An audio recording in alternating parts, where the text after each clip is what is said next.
week 25 for Dallas is it's interesting in terms of the time frame that it came out in.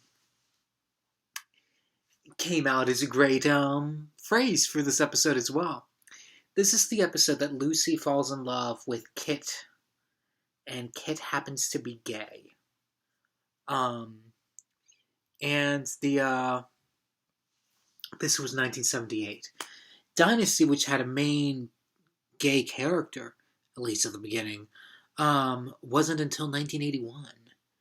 And really, it pretty much wasn't until Melrose Place in 92 when we had a main character who was gay, and he stayed gay.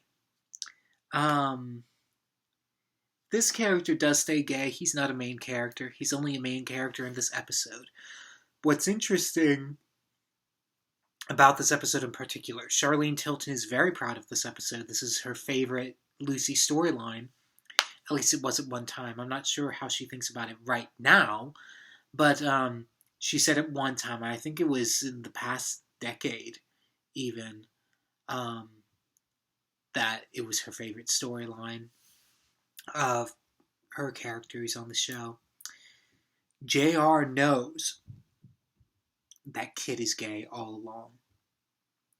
And he tells Bobby, yeah, women marry gay men all the time. It will be fine. She'll be fine. He'll be able to satisfy her enough. It will be fine. And he's like, no, I don't think he will.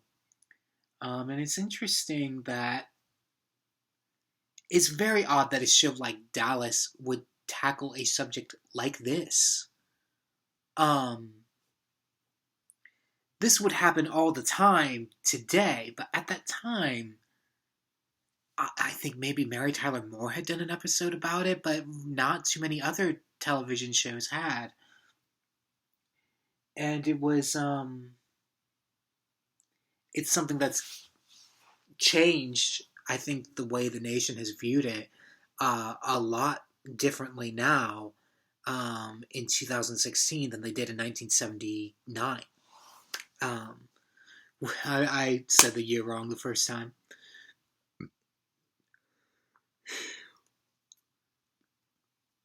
It's just odd that they would choose this as a storyline that they did, which is essentially a nighttime soap opera. It doesn't seem like a prime place to have political messages, but there you go. This was it's like it's a rights movement, right?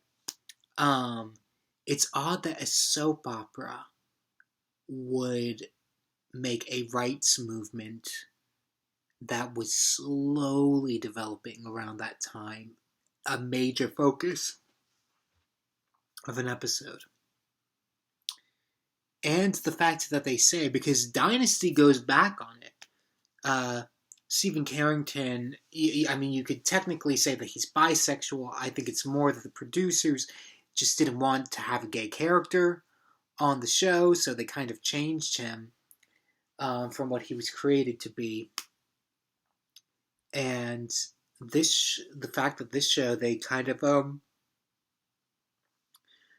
I don't know if there's any more gay characters on the show. I honestly don't, but he comes in and out. I don't think we're ever going to see him again. I would highly doubt it, but it's for this season, for season 1, it's a very big impact. It's a very memorable episode.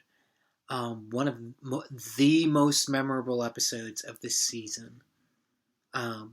As the series goes on, I don't know if a gay character really would have worked the model, but, there you have it. Am I looking forward to next week? Yeah, I guess so. We're gearing down towards the season finale.